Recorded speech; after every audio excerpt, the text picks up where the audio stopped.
Hi, this is Paul, Best of the West, Arizona, and I'm going to show you how to do a long range zero. Now, long range zero is critical to long range accuracy with our systems. This is something that we do before every hunt. And in fact, we have an antelope client here in a couple days, so we're going to zero this rifle for him and make sure everything's ready to go. The long range zero is necessary because we make turrets for specific elevations and temperatures. You're never hunting at exactly that elevation or at that temperature, and those minor differences can cause some ballistic changes.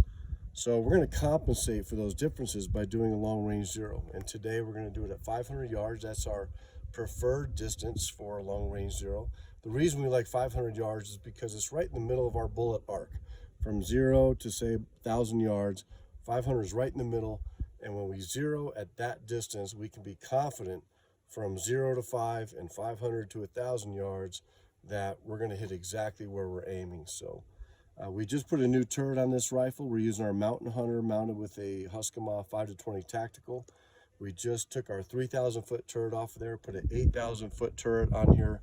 We're going to be hunting around 7,000 feet of elevation. So again, it's not exact and it's not precise. So we eliminate any of those differences by doing a long range zero. And now in the moment of truth, when this hunt starts here in 2 days, we simply range, dial, and shoot like we always do with our systems. Some of the equipment that you're going to need to do a long range zero is a tripod, a pair of binoculars. We use our Phoneskope. We videotape our shots so that we can play them back in slow motion. We want to see exactly where our bullet is hitting. As you know, we sell the best long-range hunting rifles on the planet, and we're not happy with just being close. We want to see exactly where our bullet is hitting. We're going to make fine micro adjustments until we are dropping bullets in the same hole, so to speak. So we want to be able to replay that video in slow motion, see exactly where the bullet's hitting, and make adjustments accordingly. We've got our Mountain Hunter again, topped off with a Huskemaw 5-20 tactical. We've got our Huskemaw tripod and our Phoenix shooting bags to stabilize our shot. Always, always, always when doing a long range zero, use the same equipment and the same discipline you would if you were harvesting an animal. 2 rock solid points of contact.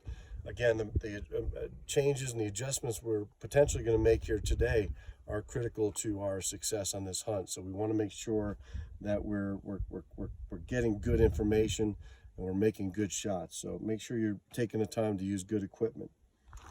This rifle is chambered in 6.5 284. This is a tack driving rifle. Again, we expect the bullet to hit exactly where we're aiming. So we're going to take you through that process now. Shooter ready?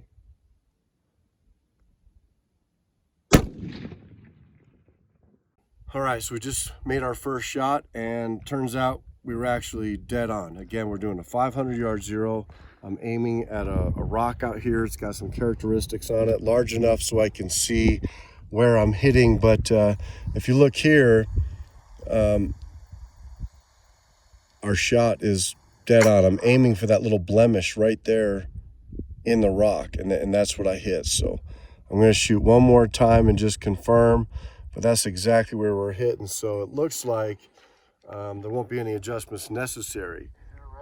It's not unusual though to have to make a 1 or 2 click adjustment up or down in elevation to compensate for being off a little bit. And once you make that change, I'll show you how to switch out the turret, but it looks like we're doing pretty good. Same blemish. So we just took our second shot and we're dead on. So we're not gonna have to make any adjustments to this turret. However, if we were gonna make adjustments, I'll show you how to do that. But if you take a look here when I talk about the precision of our systems and how we expect to be hitting exactly where we're aiming, I'm aiming for that blemish in that boulder right there. And this is shot number 2. So I used the camera so I can slow down and see exactly where the bullet's impacting. And that's going to help me make precise adjustments to my turret. In this case, no adjustment necessary. We're dead on. And I'm very excited for our antelope client. Let me show you how the turret works and how I would make an adjustment if it was necessary. All right, so again, we were doing a 500 yard zero. So I'm dialed up to 500 yards. and we're hitting dead on. But it's not uncommon to have to move the turret, say, you know, a couple of clicks low or a couple of clicks higher before we're hitting dead nuts at 500 yards, for example. And if that were the case, let's say, for example, I started off dialed to 500 yards and I made a shot and I was hitting a little bit low. A couple clicks up, I shoot again. Now I'm dead on, and I'm hitting exactly where I'm aiming. So that now is going to be my new 500 yard zero. So I take a screwdriver, any flathead tool, hold the turret steady so it doesn't move any more clicks. This top cap is real easy to remove. And if you look down inside here, there's another cap, or another screw rather. And once that screw is off, that would allow me to then remove this turret,